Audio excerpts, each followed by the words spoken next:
హరే కృష్ణ. అందరికీ భాగవతం క్లాస్ స్వాగతం. పోయిన అధ్యాయంలో పరీక్షిత్ మహారాజు యొక్క పుట్టుక, ఆయన గర్భంలో ఆయన ఆ, మన పరమాత్ముని దర్శించడం, ఆయన యొక్క అందాన్ని, ఆయన యొక్క సౌందర్యాన్ని వర్ణించడం జరిగింది. ఆయన గురించి ఆయన నిత్యం వెతుకుతూ ఉన్నాడు అనమాట పరీక్షిత్ మహారాజు. ఈ వ్యక్తి ఎక్కడ మళ్ళీ కనబడతాడా అని ప్రతి ఒక్కరినైనా వెతుకుతూ ఉంటాడు. అందువల్ల ఆయనకి రెండు పేర్లు వచ్చినాయి. ఒకటి విష్ణురాట, విష్ణువుచే రక్షింపబడ్డాడని. రెండు పరీక్షిత్ అంటే పరీక్షిస్తూ ఉన్నాడు అనమాట. నేను గర్భంలో చూసిన ఆ వ్యక్తి ఎక్కడైనా ఉన్నాడా అని ప్రతిరోజు ఆయన శోధన చేస్తూనే ఉన్నాడు, వెతుకుతూనే ఉన్నాడు. సో ఆయన యొక్క జన్మ ఆ, ఎలాంటిది, ఆయన జాతకం ఎట్లాగా అని ధర్మరాజు అడిగినప్పుడు అన్ని గొప్ప గుణాలు, గొప్ప లక్షణాల గురించి వాళ్ళందరూ కూడా వివరిస్తారు. బ్రాహ్మణులకి ఎవరైతే ఆ కార్యాలన్నీ చేశారో, ఆ ఆచారాలు, ఆ సంప్రదాయాలన్నీ పాటించారు. ఒక వ్యక్తి ఒక బిడ్డ పుట్టినప్పుడు ఏవైతే కార్యాలు నిర్వర్తించాలో ఆయన నిర్వర్తించిన బ్రాహ్మణులకి, సో ఆయన చాలా ఉదారంగా ఆయన కావాల్సినంత దానం చేశాడు. సో తర్వాత ధర్మరాజు 3 అశ్వమేధ యజ్ఞాలు చేశాడు. సో దానికి కావాల్సిన డబ్బుని అర్జునుడు మరుత అనేటువంటి రాజు వదిలేసినటువంటి ఆ బంగారాన్ని తీసుకురావడం వల్ల ఆయనకి ధనంజయ అనే పేరు కూడా వచ్చిందనమాట. అయితే మనం నిన్న ఒకరు ప్రశ్నించారనమాట, ఎట్లా ఈ గొప్ప వంశాల్లో ఉన్న వాళ్ళకి గొప్ప గుణాలు గల వ్యక్తులు, గొప్ప గుణాలు గొప్ప గుణాలు గల బిడ్డలు ఎలా పుడతారు, అంటే వంశోద్ధారకులు ఎలా పుడతారు వాళ్ళు అంటే, దానికి ఒకే ఒక రీజన్ అన్నమాట. దీని ఏమంటారు, గర్భధాన సంస్కారం అంటారు. సో గర్భధాన సంస్కారం అంటే ఏంటి అని అంటే, మనం ఎటువంటి పిల్లలు కూడా పుట్టాలని మనం అనుకుంటే మనం అటువంటి ఆలోచనలతో భార్యాభర్తలు కలవాలన్నమాట. సో ఎటువంటి ఆలోచనలతో ఆ, కలవాలి అని అంటే, వాళ్ళు ఏ విధంగా కోరుకుంటే, వాళ్ళు మంచి లక్షణాలతో పుట్టాలి అనుకున్నప్పుడు ఆ తల్లిదండ్రులు కూడా సంస్కారవంతమైనటువంటి జీవితాన్ని జీవించాలి, వాళ్ళు ధర్మబద్ధమైనటువంటి జీవితాన్ని జీవించాలి. ఓకేనా? అంటే వాళ్ళు చిన్నప్పటి నుంచి కూడా అట్లా అబ్బాయి వైపు కావచ్చు, అమ్మాయి వైపు కావచ్చు, వాళ్ళు భక్తులై ఉండి వాళ్ళ యొక్క జీవితాలు అ- ధర్మబద్ధంగా గాని ఉండి అటువంటి ఆలోచనలతో వాళ్ళు కానీ కలిస్తే, పెళ్లి చేసుకొని కానీ వాళ్ళు కానీ కలిస్తే, సో నెక్స్ట్ రాబోయేటువంటి ఎవరైతే బీజం ఉంటుందో, అంటే ఎవరైతే బిడ్డలు పుడతారో, వాళ్ళు కూడా అదే అటువంటి ఆలోచనలతోనే వాళ్ళు పుడతారు అనమాట. ఓకే. సో దాని అంటారు గర్భధాన సంస్కారం అని. సో ఎవరైతే భక్తులు కావాలనుకుంటారో ఫస్ట్ వాళ్ళు భక్తులయ్యి, భక్తులకు సంబంధించినటువంటి జీవితాలు వాళ్ళు జీవించి, వాళ్ళు నిరంతరం కృష్ణుడి స్మరణలో ఉంటూ వాళ్ళు ఏ పనులు చేస్తున్నా సరే, వాళ్ళ జీవిత ఉద్దేశం వచ్చి, మేము మా బిడ్డలు ఒకరు పుడితే వాళ్ళని భక్తులు చేయాలి అనే ఉద్దేశంతో ఉన్నప్పుడు, అలాంటి ఆలోచనలతో వాళ్ళు కలిసినప్పుడు మాత్రమే వాళ్ళకి అటువంటి గొప్ప సంస్కారాలు కలిగినటువంటి, గొప్ప లక్షణాలు కలిగినటువంటి బిడ్డలు పుడతారు అనమాట. అందుకే ఇక్కడ పరీక్షిత్ మహారాజు జాతకంలో వాళ్ళు చూస్తే అన్ని గొప్ప గుణాలు వచ్చినాయి. దానాల్లో శిబి చక్రవర్తి అని, అద్భుతాలు చేసడంలో శివుడు లాగా అని, తర్వాత మాట ఇవ్వడంలో ఒక మాట ఇచ్చినట్టు రాముడు లాగా అని, ఓకేనా? ధనుర్ధారుడు అంటే అస్త్రశస్త్రాలు ఉపయోగించడంలో అర్జునుడు లాగాని, అలాంటి గొప్ప లక్షణాలు ఏంటి అని అంటే, సో అభిమన్యుడు అభిమన్యుడు ఉత్తర, సో వీళ్ళు కలిసినటువంటి విధానం అంటే వాళ్ళిద్దరు భక్తులే. సో వాళ్ళ భక్తులు కాబట్టి వాళ్ళు ఎప్పుడు కూడా కృష్ణుడి యొక్క స్మరణలో ఉన్నారు కాబట్టి, పైగా వాళ్ళకి పాండవుల యొక్క ఆ యొక్క రక్తం ఉంది కాబట్టి, ఆ సంస్కారాలన్నీ ఉన్నాయి కాబట్టి అలాంటి ఒక పుత్రుడు జన్మించడం జరిగింది. ఇది పూర్తిగా సైంటిఫికలే అన్నమాట. ఇదేవి అద్భుతాలు ఏం కాదు ఇది. కాకపోతే ఎవరైతే కలుస్తున్నారో భార్యాభర్తలు, వాళ్ళ యొక్క ఆలోచనలు, వాళ్ళ సంస్కారాలు అంత గొప్పగా ఉండాలన్నమాట. అప్పుడు మాత్రమే అలాంటి ఒక బీజం పడి అట్లాంటి ఒక శిశువు బయటకు వస్తాడు అనమాట. అట్లా ఇప్పుడైనా సరే, ఇప్పుడున్న జనరేషన్స్ లో మనం గమనించినట్లయితే, సో రాను రాను మన కంట్రోల్లో లేనటువంటి సో బిడ్డలు జన్మిస్తూ ఉన్నారు. మనం మనం గమనిస్తూ ఉన్నాం. సో ఒకరిని మనం ప్రాపర్ గా వాళ్ళని ఒక సరైన విధానంలో మనం పెట్టలేకపోతున్నాం వాళ్ళని. ఎందుకంటే ఇప్పుడున్నటువంటి పరిస్థితుల్లో ఆ కలిసే విధానంలో ఎవరైతే మగవాళ్ళు కావచ్చు, ఆడవాళ్ళు కావచ్చు, పెళ్ళైన తర్వాత సో ఆలోచనలో ఎక్కడ కూడా భగవంతుడు అనేటువంటి ఆ యొక్క చింతన అసలు లేదు ఎక్కడ కూడా. అండ్ ఎస్పెషల్ గా తల్లి ఎవరైతే ఆ గర్భాన్ని మోస్తున్నారో వాళ్ళు ఆ గర్భాన్ని మోస్తున్నప్పటి నుంచి మొదటి రోజు నుంచి 9 నెలల దాకా నిరంతరం భగవంతుడి యొక్క ఆలోచనలతో చింతనలో ఉండాలన్నమాట. అందుకని గతంలో వాళ్ళు ఎప్పుడైతే వాళ్ళు ఆ, కొన్ని సందర్భాల్లో వాళ్ళు ప్రెగ్నెంట్ అయ్యారని తెలిసిందో అక్కడి నుంచి వాళ్ళు రామాయణం చదవడం, భగవద్ గురించి చదవడం, వాళ్ళ రూముల్లో అంత దేవుడు పటాలు పెట్టుకోవడం, ఇవన్నీ జరిగేటివి అనమాట. ఎందుకంటే ఇన్ని జరిగిన తర్వాత మాత్రమే వాళ్ళకి అటువంటి ఒక సంస్కారమైనటువంటి ఒక బిడ్డ పుట్టే అవకాశం ఉంది. అందుకని నిరంతరం వాళ్ళు భగవంతుడి యొక్క నామస్మరణ ఉండడము, వాళ్ళు గుళ్ళు ఎక్కువ తిరగడము ఆ టైంలో. సో అలాంటి అంటే ప్రవచనాలు ఎక్కువ వినడం, సో ఇవన్నీ కూడా మనకి ఒక మంచి ఆ, విలువ గలటువంటి ఒక శిశువు పుట్టేదానికి ఒక అవకాశం ఉంది. ఇది ఇది చారిత్రాత్మకంగా తీసుకున్నా సరే, సామాజికంగా ఆధ్యాత్మికంగా తీసుకున్నా సరే, వాళ్ళు అటువంటి ఒక బిడ్డలు పుట్టడం వల్ల వాళ్ళ వల్ల వంశానికి కూడా చాలా పెద్ద పేరు, గొప్ప పేరు వస్తుంది అన్నమాట. అందుకని మనం డిస్కషన్ లో కూడా చెప్తున్నాం, సరైనటువంటి సంస్కారం మనం ఇవ్వకపోతే మనం ఎన్ని ఆస్తులు ఇచ్చినా సరే వాళ్ళు అది నిలబెట్టుకోలేరు అన్నమాట. వాళ్ళు ఎన్ని ఆస్తులు ఇచ్చినా సరే వాళ్ళ కోసం మీరు మీరు జీవితాంతం మీరు పణంగా పెట్టి, మీరు చెమటోడ్చి రక్తాన్ని మొత్తం మీరు అక్కడ పెట్టి కదా, వాళ్ళకి ఏమి ఇచ్చినా సరే సంస్కారంగా ఇవ్వకపోతే మీరు ఇచ్చినవన్నీ వాళ్ళు వృధా చేసేస్తారు అనమాట. 100% వాళ్ళు మీకు మీ శక్తి, మీ పేరు ప్రఖ్యాతలు, మీరు ఇచ్చిన విలువలన్నీ కూడా వాళ్ళు పూర్తిగా నాశనం చేసేస్తారు అనమాట.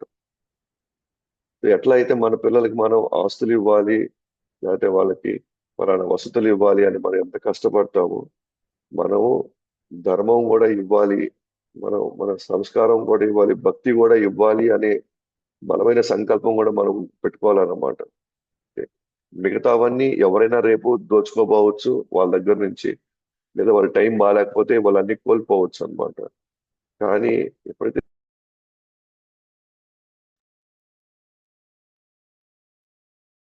సో మనము భక్తిని మాత్రం ఇవ్వకపోతే ఖచ్చితంగా మనం మన పడిన కష్టమంతా కూడా రేపు వాళ్ళు కానీ సరైన విధానంలో వాటిని ఉపయోగించుకోలేరు అన్నమాట. వాళ్ళు వాళ్ళు 10 మందికి అది ఉపయోగపడేలాగా చేయలేరు వాళ్ళు. అందువల్ల ఆ, ఒకరు అడిగిన ప్రశ్నకి అది సందర్భోచితంగా డిస్కస్ చేయాలని అనిపించింది. అందువల్లే డిస్కస్ చేస్తున్నాం అనమాట. సో ఆ, అర్జునుడు కూడా 4వ కారణం చెప్పారన్నమాట భగవద్గీతలో, ఎందుకు నేను యుద్ధం చేయొద్దని నేను ఎందుకు అనుకుంటున్నాను అని అంటే, పెద్దవాళ్ళు కానీ చనిపోతే, ఎస్పెషల్ గా మగవాళ్ళు యుద్ధంలో కానీ చనిపోతే వాళ్ళ కుటుంబాల్లో ఈ సాంప్రదాయాలు సంస్కారాలు చెప్పడానికి అవకాశం లేకుండా పోతుంది. దానివల్ల పిల్లలు అధోగతి పాలైపోతారు. అధోగతి పాలైన పిల్లలు సరైనటువంటి వాళ్ళకి సరైన పిండ ప్రదానం చేయలేరు. తద్వారా వర్ణశంకరం వర్ణశంకరం అంటే సరైనటువంటి విలువలు సంస్కారమైనటువంటి బిడ్డలు పుట్టేటువంటి అవకాశాలు ఎక్కువ ఉంటాయి. అందువల్ల నేను యుద్ధం చేయదలుచుకోలేదు అంటాడు. అంటే పెద్దవాళ్ళ విలువ, ఎస్పెషల్ గా వాళ్ళ గొప్పతనం ఎక్కడ అంటే, తల్లిదండ్రుల యొక్క గొప్పతనం ఏంటి అని అంటే, వాళ్ళు సంస్కారాలు ఇవ్వడంలోనే వాళ్ళ పెద్ద బాధ్యత ఉంది. అలాగే వాళ్ళు సంపాదించుకోవడం, పిల్లలు సంపాదించుకోవడం, వాళ్ళ డబ్బులు, వాళ్ళు తర్వాత పెద్ద పెద్ద పొజిషన్స్ కి వెళ్ళడం, గొప్ప పేరు సంపాదించుకోవడం అనేది వాళ్ళకి ఎలాగో అవి చేసుకోగలుగుతారు. అదేం పెద్ద కష్టమేం కాదు. ఏ అనాథను వదిలేసినా సరే అతను ఎలాగైనా సరే బతికి గొప్పవాళ్ళు అయ్యేదానికి అవకాశం ఉంటుంది. ఏది ఆర్థికంగా కానీ సామాజికంగా కానీ. కానీ ఎలా సంస్కారవంతంగా బతకాలి, నీతివంతంగా బతకాలి, లేదా ధర్మవంతంగా బతకాలి, లేదా అంతిమంగా భగవంతుడిని చేరుకోవాలి అనే ఆధ్యాత్మికమైనటువంటి విషయాలు మాత్రం ఒక తల్లిదండ్రులు మాత్రమే మొదట వాళ్ళు కొంచెం అటువంటి సంస్కారాలు ఇస్తే ఆ తర్వాత గురువు మిగతా వాళ్ళని సరైన దారిలో పెట్టగలుగుతాడు అన్నమాట. సో అందువల్ల అదర్వైజ్ జంతువులు కూడా పిల్లలు అనేసి అవి కూడా బతుకుతాయి, ఎటువంటి బతుకుతాయి అవి కూడా. వాటికి ఎట్లా పోరాడడం తెలుసు, వాటికి ఎట్లా అధిగమించాలో తెలుసు, ఎలా ఆ, ఏదైనా సంపాదించుకోవాలని తెలుసు వాటికి. సో అదే ముఖ్యంగా ఆ, మానవ జన్మలో మాత్రం మనం సరైనటువంటి భక్తి సంస్కారాలు కానీ ఇవ్వలేకపోతే మన మన జీవితానికి జంతు జీవితానికి ఎటువంటి తేడా ఉండదు. ఒకవేళ మనం అటువంటి సంస్కారాలు ఇవ్వకుండా కానీ మనం కానీ పిల్లల్ని కానీ మనం కానీ పెంచినట్లయితే రేపు వాళ్ళ వల్ల మనకి మనకి చుట్టూ ఉన్న సమాజానికి కూడా చాలా ఇబ్బందికరమైన పరిస్థితులు పడతాయి. దాని యొక్క ఉదాహరణ ఇప్పుడు మనం చూసే సమాజాన్ని మనం చూడొచ్చు. సో తల్లిదండ్రులు కేవలం సంపాదించడంలో మునిగిపోయి ఉన్నారు. సో పిల్లలకి తగిన విధంగా వాళ్ళకి ఆ సమయము, ఆ ఆ యొక్క ఆ ఓపిక, భక్తిని ఇవ్వడంలో, భక్తి నేర్పించడంలో కంప్లీట్ గా నెగ్లెక్ట్ చేయడం వల్ల ఇప్పుడు రాబోయేటువంటి ఎవరైతే పుడుతూ ఉన్నారో ఈ జనరేషన్ లో వాళ్ళందరూ కూడా మనం చూస్తూ ఉన్నాం ఇప్పుడు ఎలాంటి పరిస్థితులు ఇప్పుడు స్కూల్స్ లో ఉన్నాయి. సో వాళ్ళ యొక్క ప్రవర్తన ఎలా ఉంది, సోషల్ మీడియాలో వాళ్ళ యొక్క పోస్టులు కానీ, సో వాళ్ళు రాసేటువంటి విషయాలు కానీ అన్ని ఎంత భయంకరంగా ఉన్నాయో అది మనం చూస్తూనే ఉన్నాం. మనం కూడా అదే సమాజంలో ఉన్నాం కాబట్టి ఈ రోజు కాకపోతే రేపైనా సరే మనం అందరం వాటి ప్రభావానికి మనం కూడా బలి కావాల్సిందే అన్నమాట. అందువల్ల ఇది ఏ ఒక ఒక గురువు బాధ్యత, ఒక ఆచార్యుడు బాధ్యత కాదనమాట ఈ సమాజం నిలబెట్టడంలో. ఓకేనా.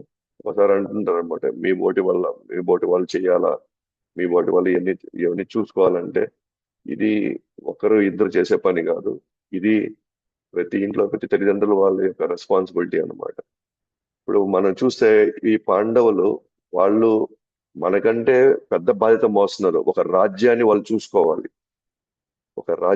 చూసుకోవాలి. రాజ్యంలో ఉన్న ప్రతి కుటుంబాన్ని, ప్రతి వ్యక్తి బాగుండడం అనేది వాళ్ళ యొక్క లక్ష్యం. అక్కడ వాళ్ళు వాళ్ళ భక్తిలో ఉంటూనే, నిరంతరం కృష్ణుని స్మరించుకుంటూనే నిత్యం వాళ్ళు గురు యొక్క దశానిర్దేశంలో వాళ్ళు పెద్ద పెద్ద రాజ్యాలు వాళ్ళు వాళ్ళు ఏలుతున్నారు, వాళ్ళు చూసుకుంటున్నారు.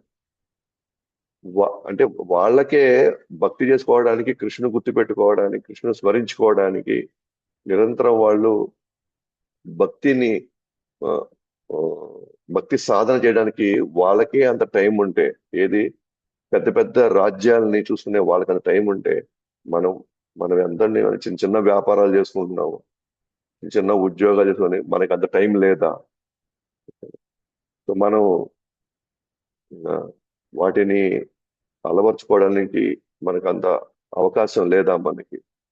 వాళ్ళు మనకంటే పెద్ద పెద్ద బాధ్యతలు, పెద్ద పెద్ద కార్యాలు చేశారు వాళ్ళు. వాళ్ళే భక్తిని కొనసాగించుకుంటూ నెక్స్ట్ మంచి వంశోద్ధారకులను వాళ్ళు తయారు చేశారు వాళ్ళు. సో వాళ్ళకంటే మనం అంత పెద్ద పెద్ద బాధ్యత మనమేమైనా మోస్తున్నామా ఇక్కడ? వాళ్ళు రాజ్యంలో ఉన్న ప్రజల్ని, ప్రతి వ్యక్తిని వాళ్ళు బిడ్డగా చూశారు. మన కుటుంబంలో మనకుండేది ఒకరిద్దరు బిడ్డలు మాత్రమే. సో వాళ్ళని పెంచడానికి కూడా మనకి సమయం లేకపోతే మనం అంత బిజీ అయిపోయేసి వాళ్ళకి మనం ఏదో వాళ్ళ కోసం మనం కష్టపడుతున్నట్టుగా మన డబ్బులంతా వాళ్ళకే కదా ఇవ్వబోతున్నాము అన్న భావనలో కానీ మనం ఉంటే కనుక మీరు ఇచ్చే డబ్బులు వాళ్ళకి ఏ విధంగానూ వాళ్ళు సరైన రేపు సద్వినియోగం చేసుకోలేరు. వాళ్ళు ఇంకొక మెయిన్ పాయింట్ ఏంటంటే వాళ్ళు రేపు మీ కష్టాన్ని వాళ్ళు అసలు గుర్తించలేరు కూడా. పైగా వాళ్ళు అది బాధ్యత కూడా తీసుకోరు, మిమ్మల్ని చూసుకోవాలన్న బాధ్యత కూడా వాళ్ళకి అసలు ఉండదు అనమాట.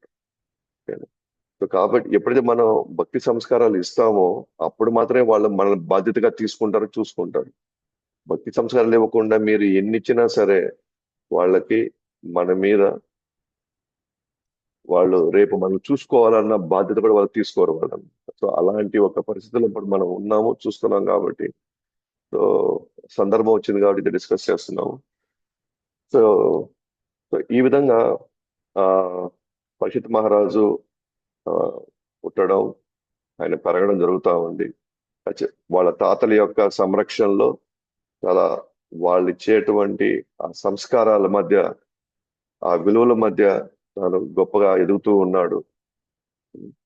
ఆ ఎదిగే క్రమంలో మన ధర్మరాజు 3 అశ్వమేధ యజ్ఞాలు చేశాడు.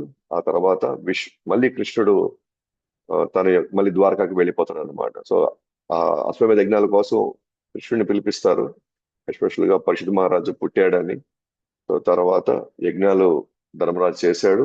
ఆ తర్వాత కృష్ణుడు ఆ 3 అశ్వమేధ యజ్ఞాలు చేసిన తర్వాత వెళ్ళిపోతాడు అనమాట. సో ఇప్పుడు ఈ 13వ అధ్యాయంలో ఇలా ధర్మరాజు 3 అశ్వమేధ యజ్ఞాలు చేసిన తర్వాత రాజ్యాన్ని అద్భుతంగా పరిపాలిస్తూ ఉన్నాడు. ప్రజలందరినీ కూడా చాలా సుభిక్షంగా చూసుకుంటూ ఉన్నాడు. సో తను ధృతరాష్ట్ర, గాంధారి వాళ్ళిద్దరి యొక్క బాధ్యత ధర్మరాజు తీసుకున్నాడు అనమాట. తన మధ్య పెట్టుకున్నాడు, తన భవనంలోనే పెట్టుకున్నాడు. ఎందుకంటే వాళ్ళకి ఇంకెవరూ లేరు, ఇంకా పిల్లలందరూ కూడా యుద్ధంలో చనిపోయారు కాబట్టి నేనే కారణం అయ్యాను వాళ్ళ పిల్లలు చనిపోవడానికి. ఒక బిడ్డ చనిపోతేనే ఎంతో బాధకు గురయ్యేటువంటి తల్లిదండ్రులకి మా వల్ల 100 మంది పుత్రులు చనిపోయారు కాబట్టి వాళ్ళని చూసుకోవాల్సిన బాధ్యత మాదేను. వాళ్ళ యొక్క బాధని, వాళ్ళ యొక్క ఆవేదనని, వాళ్ళని చివరిదాకా నేను చూసుకోవాలి వాళ్ళకి. అంటే నేను చేసినటువంటి అన్యాయానికి లేదా అక్రమానికి నేను నా నా వంతు నేను ప్రాయశ్చిత్తం చేసుకుంటున్నాను. వాళ్ళు చూసుకోవడం నా బాధ్యత అని చెప్పేసి రాజభవనం తన భవనంలోనే హాయిగా వాళ్ళని పెట్టుకుంటూ వాళ్ళని గౌరవించుకుంటూ రోజు కంపల్సరీగా అనమాట ధర్మరాజు లేయంగానే వాళ్ళని కలుసుకొని వాళ్ళ ప్రణామాలు తీసుకొని ఆయన తన తన తన రోజు మొదలు పెట్టడం అనమాట. ఆ విధంగా చేశాడు అనమాట. సో ఈ విధంగా జరిగే క్రమంలో విదురుడు తన తీర్థయాత్రకు వెళ్ళి నుంచి తిరిగి మళ్ళీ హస్తినాపూర్ తిరిగి రావడం జరుగుతుంది. తిరిగి వస్తాడు మళ్ళీ. అయితే ఇప్పుడు దాకా ఎక్కడున్నాడు, ఎందుకు ఆయన తీర్థయాత్రకు పోయాడు అని కానీ మనం గమనించుకుంటే, సో విదురుడు శతవిధాలా పోరాడాడు అనమాట. ఏది ఈ యుద్ధం జరగకుండా చూసుకోవాలని. విదురుడు వాస్తవానికి ఆ గత జన్మలో వాస్తవానికి ఆయన యమధర్మరాజు. వాస్తవానికి యమధర్మరాజు స్వయంగా శూద్రుడు, ఇప్పుడు విదురుడుగా పుట్టాడు అనమాట. అంటే విదురుడు అంటే మనకు తెలిసిందే, అతను అదే వ్యాసుడికి దాసికి కలిసినప్పుడు వచ్చిన పుత్రుడు అనమాట. అదే అంబాలిక. సో వాళ్ళ ద్వారా పుట్టినటువంటి ఆ ఆ, చిత్రగదుడు. సో వాళ్ళ పుత్రుడైనటువంటి ఈ యొక్క పాండురాజు, తర్వాత ధృతరాష్ట్రుడు. అయితే విదురుడు మాత్రం ఒక దాసికి పుట్టాడు. అంబాలిక వీళ్ళకి పుట్టలేదు అనమాట. సో వ్యాసుడు ఇంకొక చెలికత్త అంటే దాసికి పుట్టినటువంటి వ్యక్తి విదురుడు. ఒకదేం చెప్పండి, ఇక్కడ దాసి పుత్రుడు అనమాట. అంటే ఒకదేం చెప్పంటే శూద్రుడు పుత్రుడు అన్నట్టుగా వస్తుంది అనమాట. అలా ఆయన్ని సంబోధిస్తారు. కానీ గొప్ప నీతి గలవాడు అనమాట. ఎందుకనంటే ధర్మం తెలిసిన వాడు. ఎందుకంటే ఇతను యమధర్మరాజు, ఇప్పుడు శూద్రుడిగా పుడతాడు ఇతను. ఎందుకనంటే ఇతను యమధర్మరాజుగా ఉన్నప్పుడు మాండవ్య మునికి ఒక శిక్ష పడుతుంది. మాండవ్య మునికి ఏంటి? ఆ మాండవ్య మునికి పడిన శిక్ష ఏంటంటే, తాను ఒక దొంగతనం చేశాడనేటువంటి ఒక అపవాదు తన మీద పడుతుంది మాండవ్య మునికి. ఎందుకు అపవాదు పడుతుందంటే, కొంతమంది దొంగలు రాజభవనంలో వాళ్ళు బంగారుని దోచేసి వాళ్ళు ఎక్కడ దానిని దాచిపెట్టాలో తెలియక మాండవ్య ముని ఆశ్రమంలో పెట్టేసి వాళ్ళు వెళ్ళిపోతారు. మొత్తానికి ఆ సైనికులు వచ్చి ఆ దొంగల్ని పట్టుకుంటారు. ఆ బంగారు ఎక్కడుందంటే మాండవ్య ముని యొక్క ఆశ్రమంలో ఉందని తెలుసుకున్న తర్వాత మాండవ్య మునిని కూడా తీసుకెళ్తారు అనమాట శిక్షించడానికి.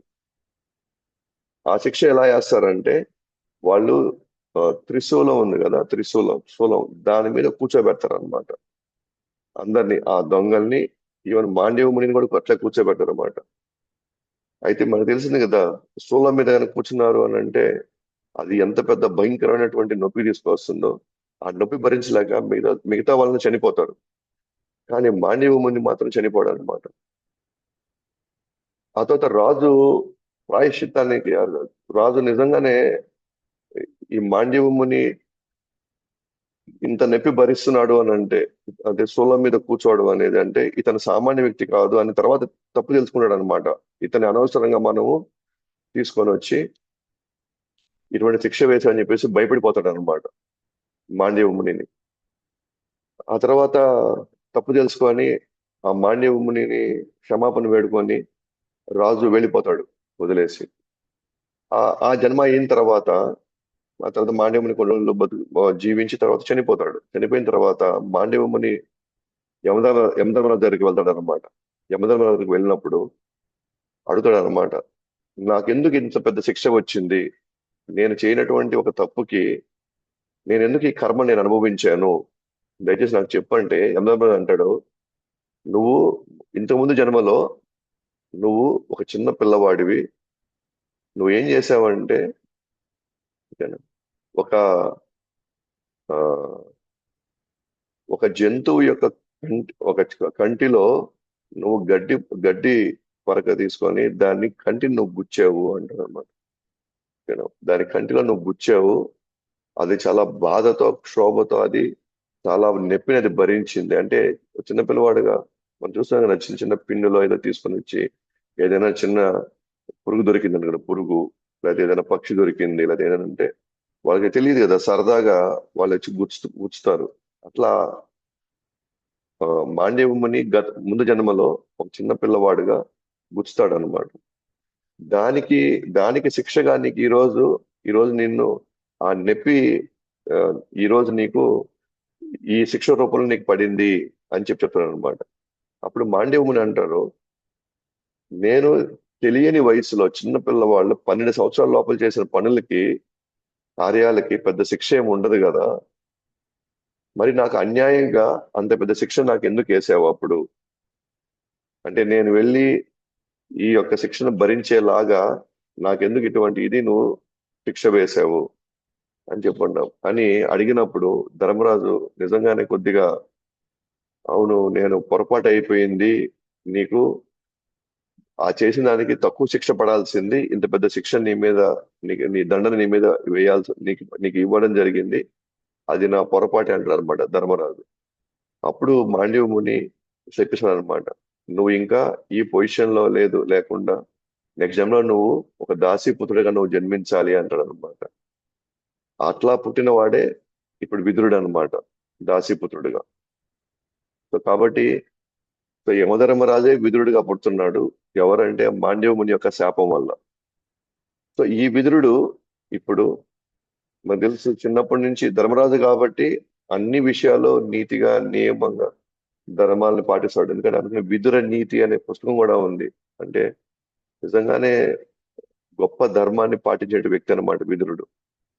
అయితే విదురుడు యాక్చువల్ గా ఒక మంచి సలహాదారుడుగా, ఒక విధంగా చెప్పండి ధృతరాష్ట్రుడి యొక్క పుత్రుడుగా, సారీ ధృతరాష్ట్రుడి యొక్క తమ్ముడుగా అట్ ద సేమ్ టైం ధృతరాష్ట్రుడికి ఒక సలహాదారు ఇచ్చే ఒక మంత్రి లాగా, ఎప్పుడు శ్రేయోభిలాష్ లాగా పక్కనే ఉంటాడు అనమాట. పక్కనే ఉండి ఎప్పుడెప్పుడల్లా సరే ధృతరాష్ట్రుడు తప్పు చేయబోతున్నాడు లేకపోతే కౌరవుల వల్ల చాలా ప్రమాదం రాబోతున్నప్పుడల్లా సరే మంచి మంచి సలహాలు ఇచ్చేవాడు ఎవరు, విదురుడు. అట్లానే ఎప్పుడైతే ఈ కురుక్షేత్ర యుద్ధం ప్రారంభం అవుతుంది అంటే అందరూ కూడా సమావేశం అవబోతున్నారు, ఖచ్చితంగా ఇది పెద్ద యుద్ధానికి దారితీస్తున్నప్పుడు విదురుడు వచ్చి ధృతరాష్ట్రుడితో, వద్దు ఈ యుద్ధమే వద్దు, యుద్ధాన్ని నువ్వు తలుచుకుంటే దీన్ని ఆపగలుగుతావు, ఇది ఖచ్చితంగా ఇది కౌరవులు చేసిన అన్యాయము, అధర్మం వాళ్ళు చేసింది. పాండవుల దగ్గర నుంచి రాజ్యం లాక్కొని వాళ్ళు వనవాసం అయిన తర్వాత తిరిగి ఇస్తామని చెప్పిన వాళ్ళు మీరు ఇవ్వాల్సిన బాధ్యత మీది కదా. సో మీరు ఇవ్వలేదు కాబట్టి ఇవ్వకుండా పైగా ఇప్పుడు మొత్తం మనకే కావాలన్నప్పుడు ఖచ్చితంగా ఇది అధర్మమైనటువంటి పద్ధతిలో మీరు లాక్కున్నారు కాబట్టి ఖచ్చితంగా రేపు మీరు ఓడిపోతారు, దీనివల్ల మీరు చాలా పెద్ద ఇబ్బందులు పడతారు. బహుశా ఈ దుర్యోధనుడిని మీరు సంతోషపెట్టాలని, తృప్తిపరచాలని, లేదా దుర్యోధనుడిని పట్టాభిషేకం చేసి రాజుని చేయాలని మీరు చేసే దీనివల్ల ఇప్పుడు మీరు 100 మంది పుత్రులను కోల్పోతారు. దయచేసి దుర్యోధనుడిని ఆపండి. ఓకేనా? ఆపి యుద్ధాన్ని మీరు ఎట్టయినా సరే యుద్ధాన్ని జరగకుండా చూసుకోండి అని చెప్పి విదురుడు చెప్తూ ఉంటాడు అన్నమాట. ఆ సలహా ఇస్తూ ఉన్నప్పుడు అక్కడ దుర్యోధనుడు వచ్చి వింటాడు అన్నమాట. వచ్చి ఆ, నా మీద నువ్వు నేను నా నా వల్ల మొత్తం ప్రమాదంలో పడుతుందని, నా మాట గాని వింటే మొత్తం సర్వనాశనం అయిపోతావు అని చెప్పేసి మా నాన్నకి ఎక్క చెప్తున్నావు నువ్వు. ఓకేనా? అసలు నువ్వు ఒక దాసీపుత్రుడివి. నీకు అంత విలువ ఇవ్వాల్సిన వాళ్ళం కాదు మేము. నీకు ఇంకా నేను ఇంకా నేను తలుచుకుంటే ఇప్పటికిప్పుడే నేను చంపేయగలను. కానీ నువ్వు నాకు ఇప్పుడు దాకా మాకు చేసిన దానికి నిన్ను ప్రాణాలతో వదలడమే నేను మీకు ఇచ్చేటువంటి గొప్ప వరము. ఇక్కడి నుంచి వెళ్ళిపో అన్నాడు అన్నమాట. అంటే ఒక విధంగా దుర్యోధనుడు కొడుకుతో సమానం విదురుడికి. విదురుడికి కొడుకుతో సమానం. నిజంగా నిజంగా కానీ తలుచుకుంటే విదురుడు ఏమైనా చేసి ఉండొచ్చు ఇక్కడ. ఎందుకనంటే తనకు కూడా హక్కు ఉందన్నమాట ఆ రాజ్యంలో. ఎందుకంటే ధృతరాష్ట్రుడు ఒక తమ్ముడు లాగా. పైగా ఎన్నో సందర్భాల్లో ఓకేనా, దుర్యోధనుడికి కావచ్చు, కౌరవులకు కూడా మంచి మంచి సలహాలు ఇచ్చి ఎన్నో సందర్భాల్లో వాళ్ళని ప్రమాదంలో పడనీయకుండా హస్తినాపూర్ యొక్క రాజ్యం గందరగోళం పడకుండా తన యొక్క విలువైన సలహాలతో చాలా కాపాడాడు. ఇక్కడ దాకా ఒక విధంగా ఇంకా హస్తినాపూర్ ఇంకా ఒక ఒక ఒక దారిలో ఉంది అంటే అది విదురుడు, భీష్ముడు లాంటి వాళ్ళు ఉండడం బట్టి. లేకపోతే వీళ్ళకున్నటువంటి ప్రేరాశతో, వీళ్ళకున్నటువంటి అహంకారం, గర్వంతో ఎప్పుడో మొత్తం కురువంశమే నాశనం అయి ఉండాలి. అట్లా కాపాడుకుంటూ వస్తున్నటువంటి విదురుడిని ఒక ఒక కొడుకుతో సమానటువంటి దుర్యోధనుడు నుంచి ఒక దాసీపుత్రుడు అన్నప్పుడు అతను ఇంకా తను చేసినటువంటి ఇప్పటి వరకు తను చేసినటువంటి ఈ యొక్క ఆ, సేవ వాళ్ళకి ఇంకా చాలు అనుకుంటాడు అనమాట. ఇంకా ఆయన గమనించాడు అక్కడ ధృతరాష్ట్రుడు కనీసం ఒక మాట కూడా దుర్యోధనుడు అనడం లేదు. ఏమని తిట్టడం లేదన్నమాట. నువ్వు ఇంత మాట అంటావా పెద్దవాళ్ళని అని. అయినా ఆయన పంపించే హక్కు నీకు ఎక్కడ లేదు, ఆయనకు కూడా దీంట్లో సమానం ఉంది. అస్సలు ఏం మాట్లాడలేదు ధృతరాష్ట్రుడు. ఇంకా విదుడికి అర్థమైపోయింది. ఏమనుకున్నాడంటే ఇంకా మనం వీటిలో జోక్యం చేసుకోవడం, వీళ్ళతో మనం మాట్లాడడం ఇంకా మనకు అనవసరం అని చెప్పేసి ఏమాత్రం వాళ్ళని ఒక మాట కూడా అనకుండా పరిస్థితులు చూశాడు. తన వద్దున్నటువంటి ఆ తలపాగా అన్ని కూడా ఆడ పెట్టేశాడు. ఇంకా అక్కడి నుంచి ఆయన వెళ్ళిపోయాడు అనమాట. ఎక్కడికి వెళ్ళాడంటే తీర్థయాత్రలకు వెళ్ళాడు. తన జీవితంలో ఇంకా భగవంతుడి గురించి, భగవంతుని తలుచుకోవడానికి, భగవంతుడి యొక్క స్మరణలో ఇంకా ఎక్కువసేపు గడపడానికి ఆయన తీర్థయాత్రకు వెళ్ళాడు.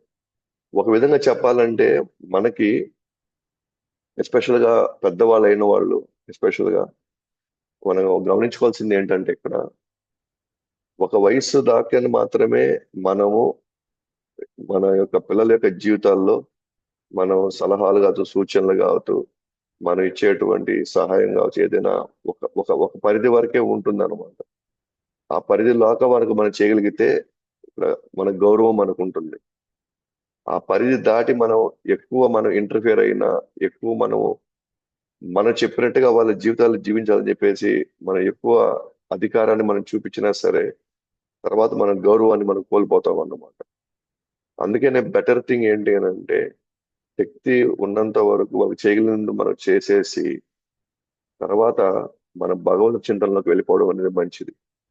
ఒక విధంగా చెప్పండి, దాన్ని ఏమంటారు, గృహస్థ జీవితం తర్వాత వానప్రస్థం అన్నమాట. వానప్రస్థ జీవితం. సో విదురుడు అక్కడ పోరాడలేదు, తిట్టలేదు, పంచాయతీ పెట్టలేదు.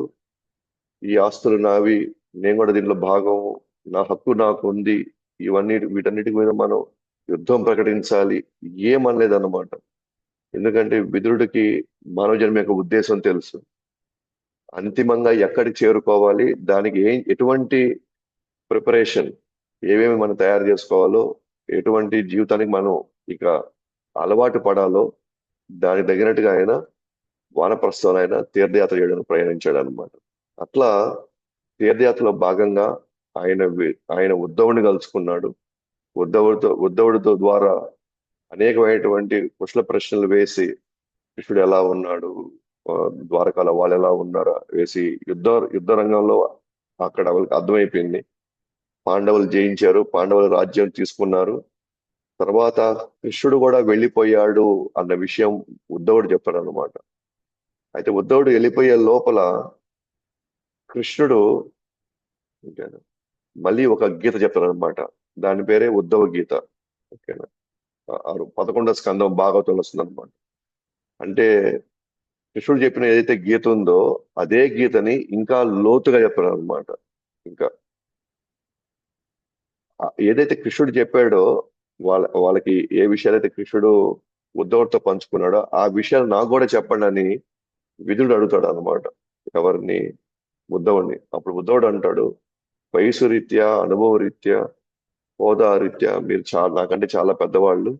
అది నేను మీకు వచ్చి దాన్ని మీకు బోధించేంత అర్హత నాకు లేదు.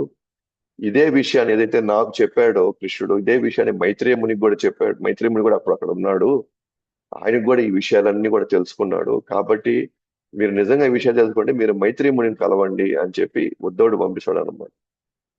అప్పుడు ఆ తీర్థయాత్రలో భాగంగా ఎక్కువ సమయం విదురుడు మైత్రేయ మునితో కలుసుకొని మైత్రేయ ముని చెప్పేటువంటి విషయాలే ఇంకా ఈ భాగవతంలో వస్తాయన్నమాట. ఇప్పుడు ఒక విధంగా చెప్పాలంటే ఆ 1వ స్కందం అయిపోగానే 2వ స్కందం నుంచి విదురుడు అడిగిన ప్రశ్నలన్నిటికీ మైత్రేయ ముని ఇచ్చేటువంటి సమాధానాలు భాగవతంలో భాగం అన్నమాట.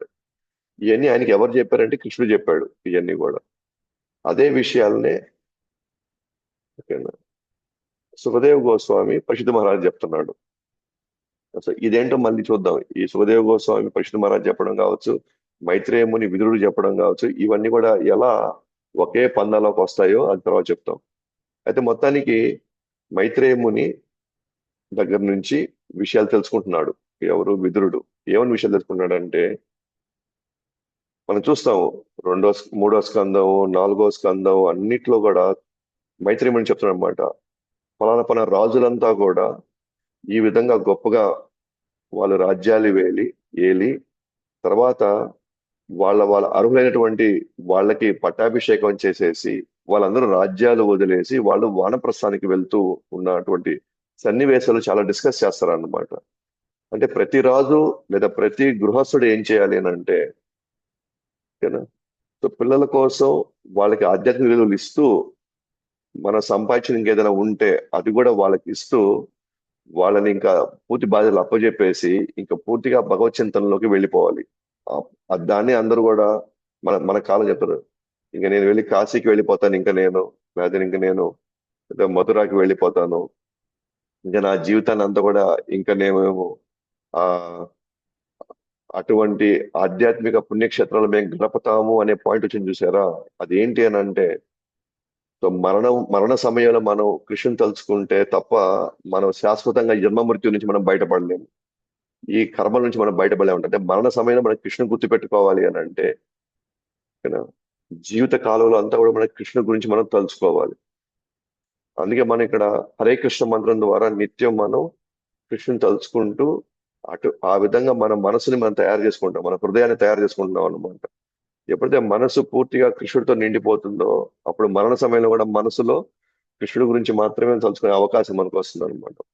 అందుకే గృహస్థ జీవితంలో కావచ్చు, ఏదైతే ఇప్పుడు వివిధ రాజులు ఉన్నారో వాళ్ళు ఈవెన్ రాజ్యాన్ని ఏలేటప్పుడు కూడా నిత్యం వాళ్ళు మంత్రుల్ని గురువుల్ని వాళ్ళ దగ్గరే పెట్టుకునే వాళ్ళు అనమాట. ఎందుకని?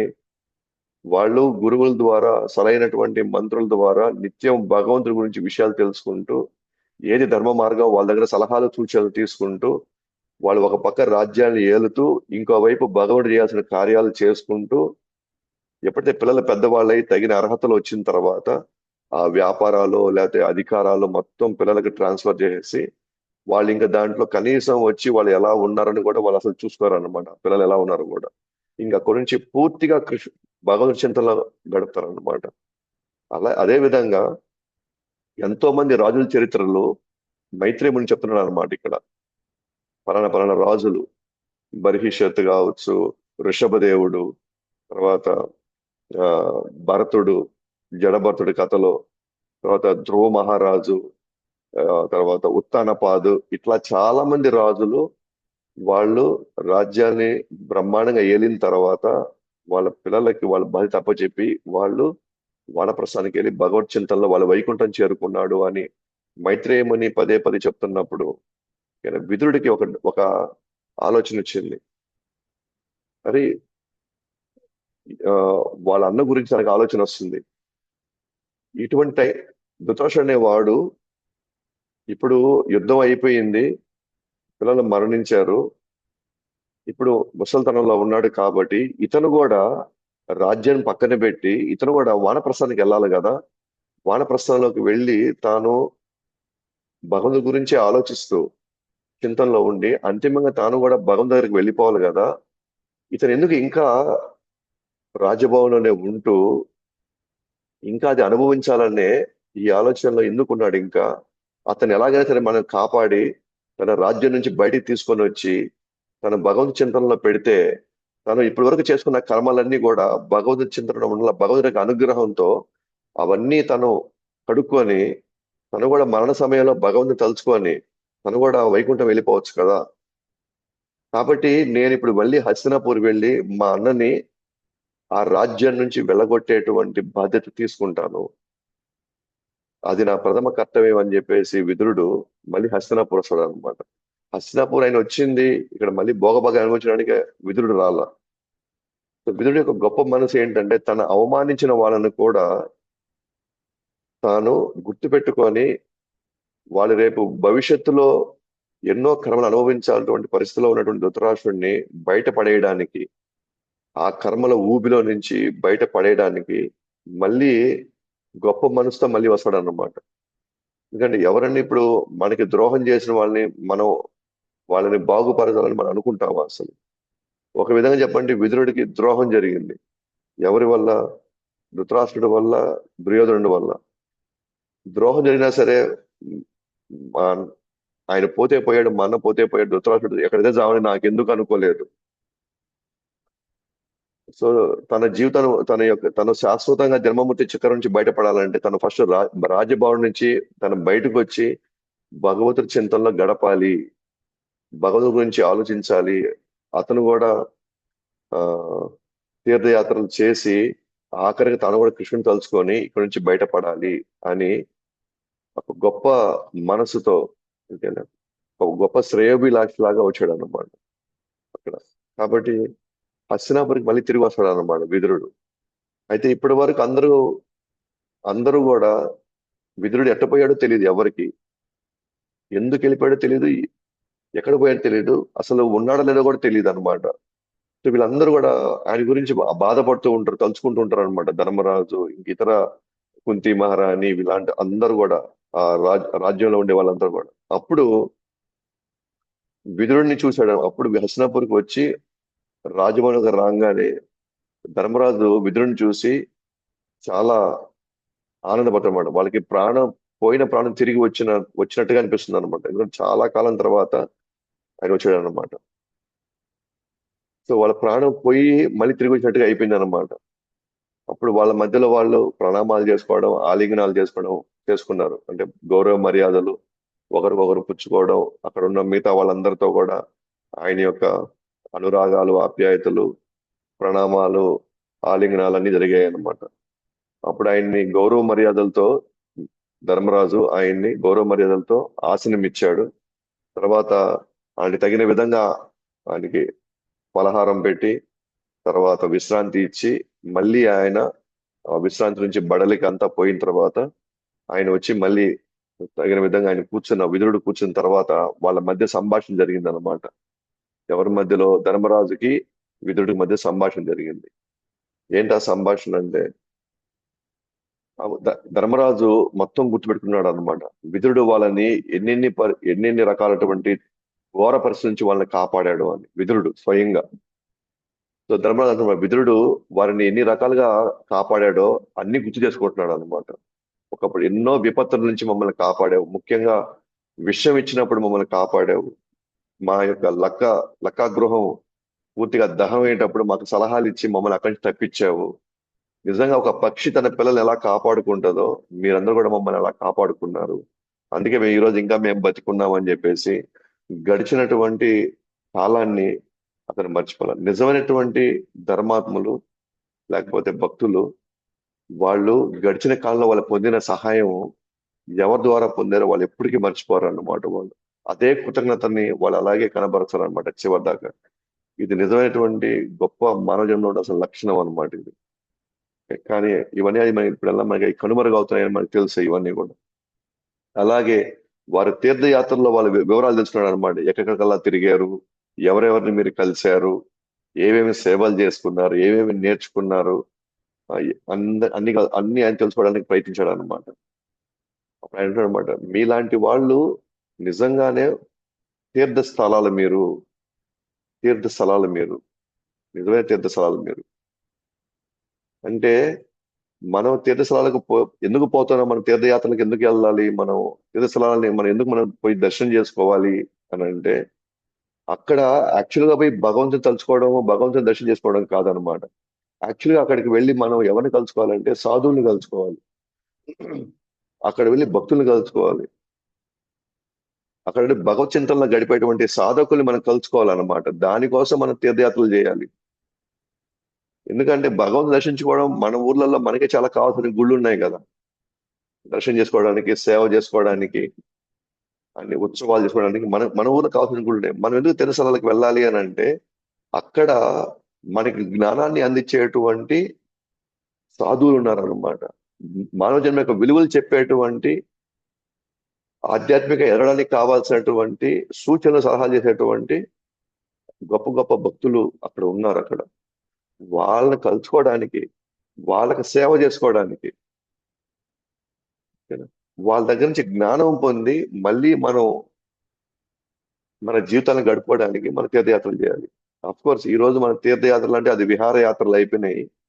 వెళ్ళి ఏదో జాలీగా మనకు కావాల్సింది ఎంజాయ్ చేసుకొని తినేసి అక్కడ ఉన్న వసతులన్నిటిని ఉపయోగించుకొని మళ్ళీ మనం మనకున్నటువంటి అంటే మనకున్నటువంటి ఒత్తిడిని తగ్గించుకోవడానికి మాత్రమే అది ఒక విహారయాత్రలాగా చేసుకొస్తున్నాయి తప్ప, యాక్చువల్గా ఎప్పుడు అది మన తీర్థయాత్ర అవుతుందంటే నిత్యం భగవంతుని తలుచుకుంటూ భగవంతుడి యొక్క లీలల్ని మనం వింటూ సాధువుల యొక్క సాంగత్యంలో మనం అనేక ఆధ్యాత్మికమైన విషయాల్లో చర్చించడం కోసం మనం వెళ్తున్నాం అనమాట.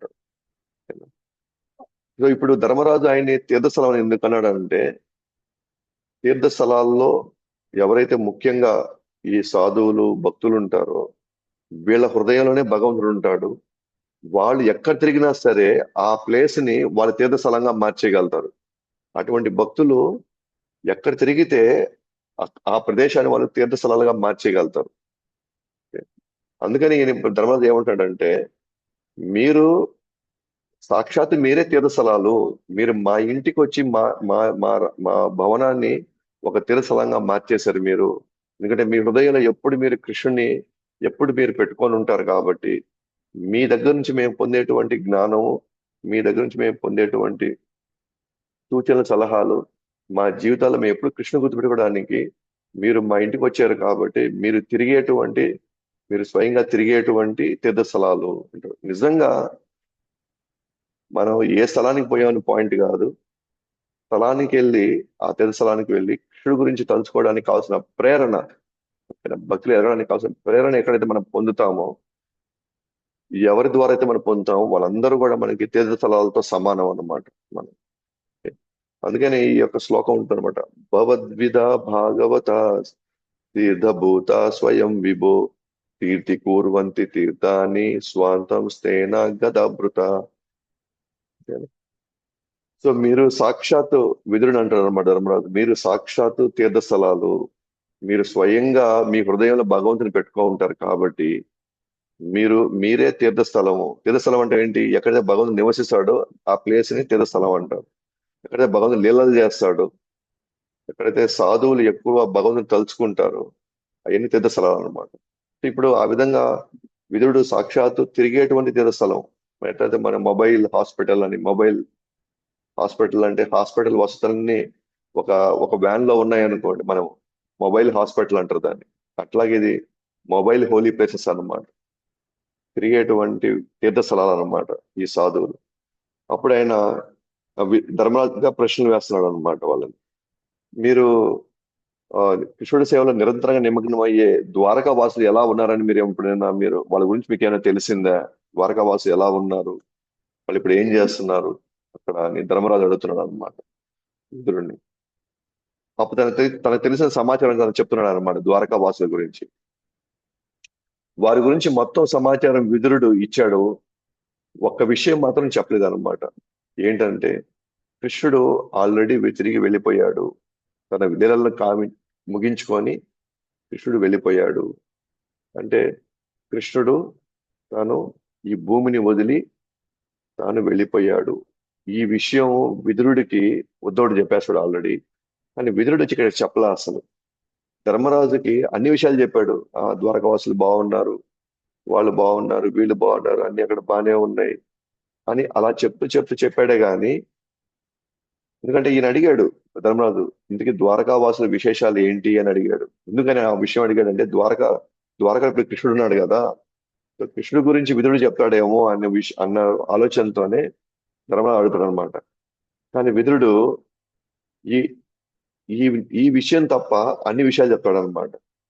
మరి ఎందుకు విదురుడు చెప్పుండొచ్చు కదా, ఓకేనా?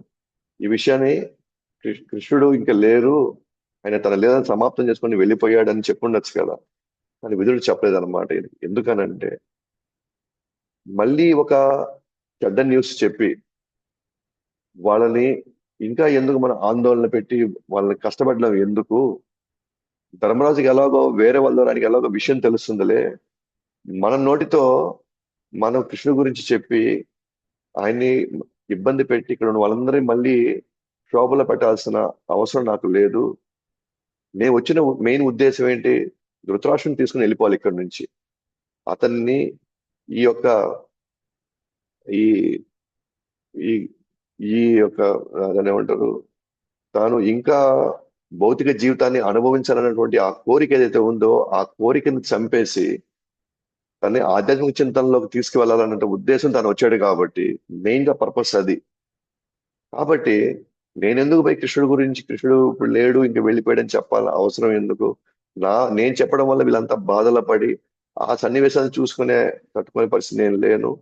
అది ఎలాగో వాళ్ళకి ఈ రోజు కాకపోతే రేపని తెలుస్తుంది, అది ఎవరి ద్వారానో ఆయన తెలుసుకోనిలే. కాబట్టి నేను ఇప్పుడు ఇవన్నీ చెప్పాల్సిన అవసరం నాకు లేదని ఆ విషయం తప్ప మిగతా అన్ని విషయాలు చెప్పాడు అనమాట అక్కడ. సో ఆ విధంగా చెప్పిన తర్వాత విదురుడు ఆ ఇంకొంతకాలం హస్తినాపూర్లో నివసిస్తాడు అనమాట. ఎవరి కోసం? ధృతరాష్ట్రుడి యొక్క లాభం కోసం ఆయన ఉంటాడు అక్కడ. ధృతరాష్ట్రుడిని గాని విదురుడు గాని ఇప్పుడున్న పరిస్థితిలో తనని దైవ చింతనలోకి వెళ్ళమని గాని తను ఆదేశించకపోతే ధృతరాష్ట్రుడు చాలా పాపాన్ని మూటగట్టుకోవాలన్నమాట. ఈ జీవితంలో తాను రాజుగా ఉండాలనే తన భావనలో ఎన్నో అక్రమాలు దుర్మార్గాలు చేశారు.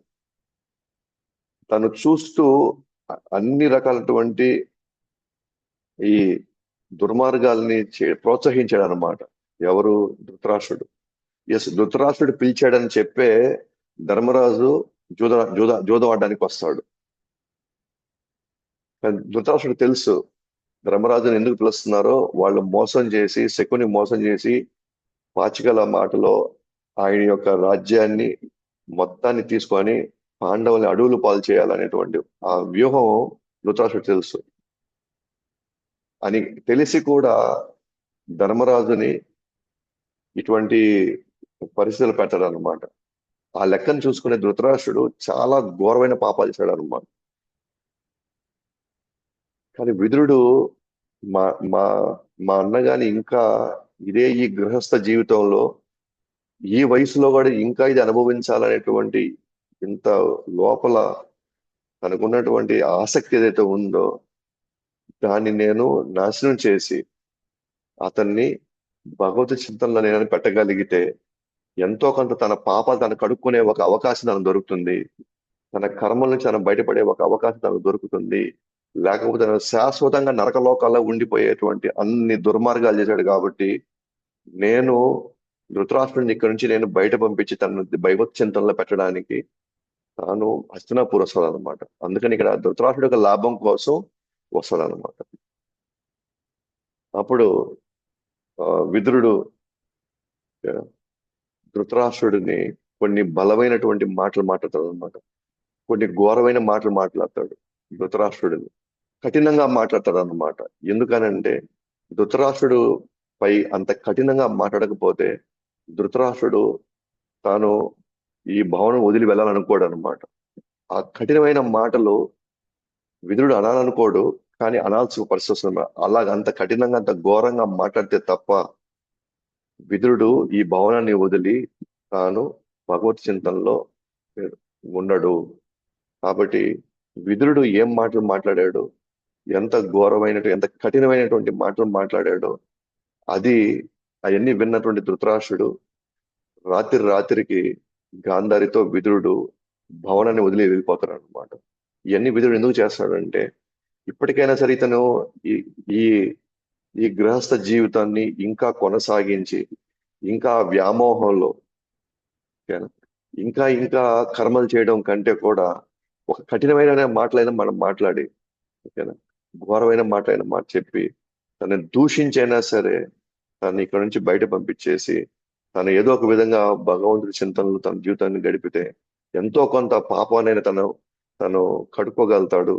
తన కర్మ నుంచి బయటపడి ఇంకా తను తీవ్రంగా తను గాని కృష్ణ భక్తి గాని చేస్తే తాను వైకుంఠం కూడా వెళ్ళిపోతాడని చెప్పేసి విదురుడు తనకి ఘోరమైన అవమానం చేసినా కూడా ధృతరాష్ట్రుడు గాని వాళ్ళ పుత్రులు గాని, కానీ విదురుడు మాత్రం తనని ఎలాగైనా సరే ఈ కర్మ చక్రాల నుంచి బయటపడేయాలని చెప్పేసి తాను కొన్ని మాటలు మాట్లాడబోతాడు అనమాట.